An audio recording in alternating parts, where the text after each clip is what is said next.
Driven by his mother's counsel and the weight of his brother's wrath, Jacob journeyed eastward. He left the familiar lands of Canaan, seeking refuge and a future among his mother's kin. His path led him toward the ancient land of the Easterners, a place of new beginnings and unforeseen trials. One day, as the sun climbed high, Jacob came upon a well in the open country. 3 flocks of sheep lay beside it, awaiting their turn to drink.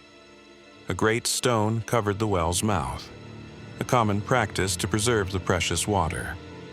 It was the custom of the shepherds to wait until all the flocks were gathered. Only then would they unite their strength to roll the heavy stone away. This communal effort ensured fairness and shared responsibility for the vital resource. Jacob inquired of the shepherds, asking if they knew Laban, the son of Nahor.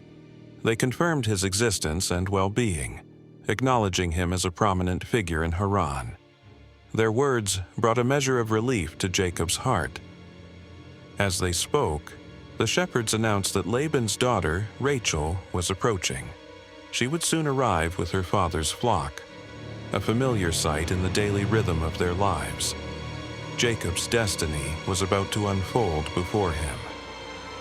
Indeed, Rachel, Laban's own daughter, soon appeared, guiding her father's sheep. Her presence at the well marked a pivotal moment in Jacob's solitary journey. He felt an immediate connection, a stirring of his spirit. With a strength born of purpose, Jacob stepped forward. He rolled the massive stone from the well's mouth, a task usually requiring several men. Then he watered the sheep of Laban, his mother's brother. Overcome with emotion, Jacob kissed Rachel, a gesture of profound recognition and burgeoning affection. He wept aloud, perhaps from the relief of finding kin, or the sudden, overwhelming joy of this encounter. His long journey had brought him to this unexpected solace. Jacob then revealed his identity to Rachel. He was her father's relative, the son of Rebekah, Laban's own sister. This declaration established their familial bond, a connection that would shape their lives.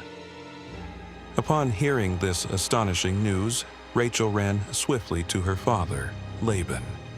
She recounted all that had transpired at the well, sharing the tale of her newfound kinsman.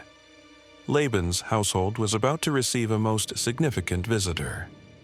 Laban, upon hearing Rachel's account, hurried to meet Jacob. He embraced and kissed his nephew, welcoming him with warmth and familial affection. The bond of blood was immediately recognized and celebrated. Jacob was brought into Laban's house, where he recounted his entire journey and the circumstances that led him there.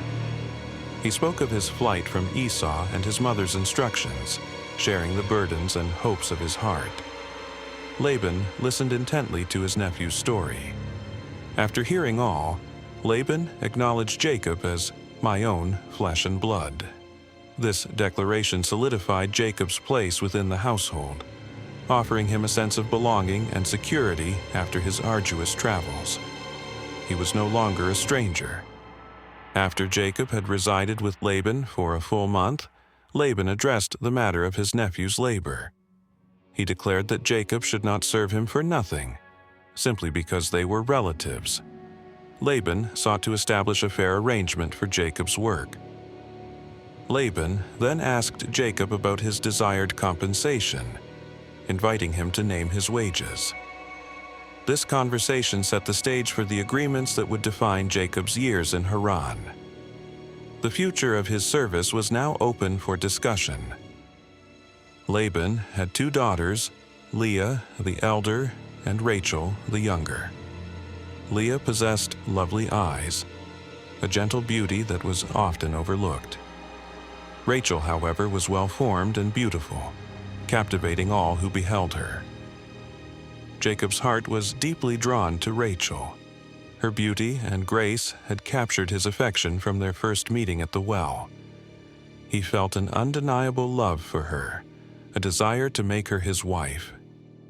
Driven by this profound love, Jacob offered to serve Laban for 7 years in exchange for Rachel's hand in marriage. This was a significant commitment, a testament to the depth of his devotion. He was willing to work tirelessly for her.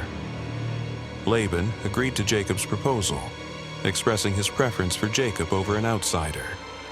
He saw the benefit of keeping his kinsman close and securing a good match for his daughter. The agreement was sealed. Jacob diligently served Laban for the promised 7 years, working for Rachel. His commitment to his beloved never wavered. Each day brought him closer to his cherished goal. Despite the long duration, the time felt short to Jacob. His profound love for Rachel made the years pass quickly, as if they were but a few days. His heart was fixed on the promise of their union. When the 7 years were completed, Jacob approached Laban. He demanded his wife, stating that his time of service was fulfilled. He was eager to claim Rachel as his own and begin their life together. Laban then gathered all the people of the place and held a great wedding feast. The celebration marked the culmination of Jacob's long service and the impending union. Joy and anticipation filled the air. However, under the cover of darkness, Laban perpetrated a profound deception. Instead of Rachel, he brought Leah, his older daughter, to Jacob. Jacob, unaware in the dim light, consummated the marriage with Leah. In this unexpected turn of events, Jacob unknowingly took Leah as his wife. The morning light would soon reveal the truth of Laban's cunning plan. A new chapter, fraught with complexity, had begun. Laban also assigned his slave girl, Zilpah, to Leah as her maidservant. This was a customary practice, providing Leah with a personal attendant in her new household. Zilpah would serve Leah throughout her life. When morning came, Jacob discovered the cruel deception. He saw that it was Leah, not Rachel, who lay beside him. His heart was filled with anger and betrayal at Laban's trickery.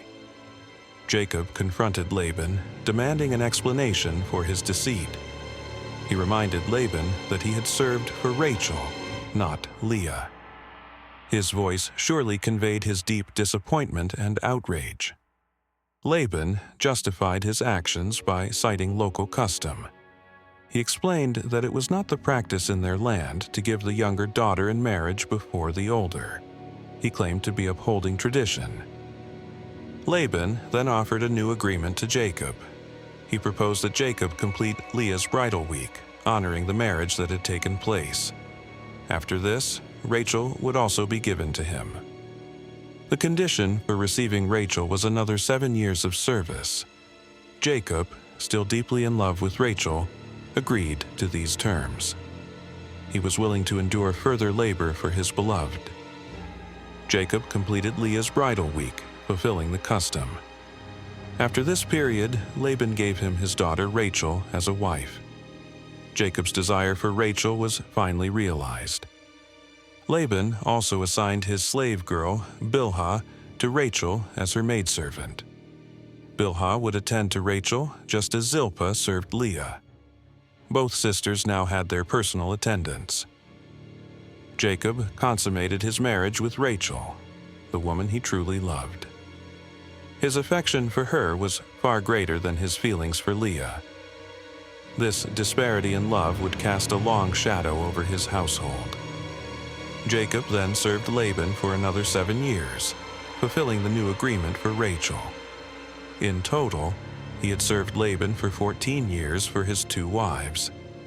His dedication was unwavering. The Lord observed Leah's plight, seeing that she was unloved by Jacob. Her heart surely ached for the affection her husband bestowed upon Rachel. God's compassion was stirred by her sorrow. In his divine wisdom, God made Leah fruitful, granting her the ability to bear children. Meanwhile, Rachel remained barren, unable to conceive. This intervention shifted the dynamics within Jacob's family. Leah conceived, and bore a son, her firstborn. She named him Reuben, declaring, "The Lord has surely looked on my misery. Now my husband will love me." Her hope for Jacob's affection was palpable.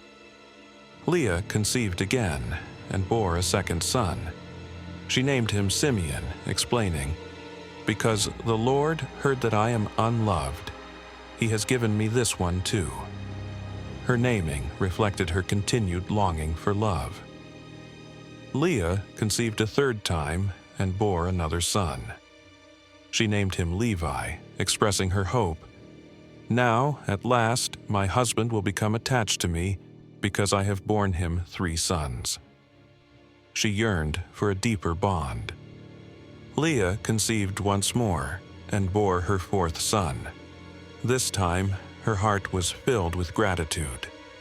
She named him Judah, proclaiming, "This time I will give grateful praise to the Lord." Her focus shifted from her own sorrow to divine thanksgiving. After the birth of Judah, Leah ceased bearing children for a time. Her 4 sons marked a significant period of fruitfulness, a testament to God's compassion for her. Her lineage was firmly established. These sons of Leah, Reuben, Simeon, Levi, and Judah would become the ancestors of mighty tribes. Their descendants would form the very foundation of the nation of Israel. Their births were not merely family events, but pivotal moments in sacred history.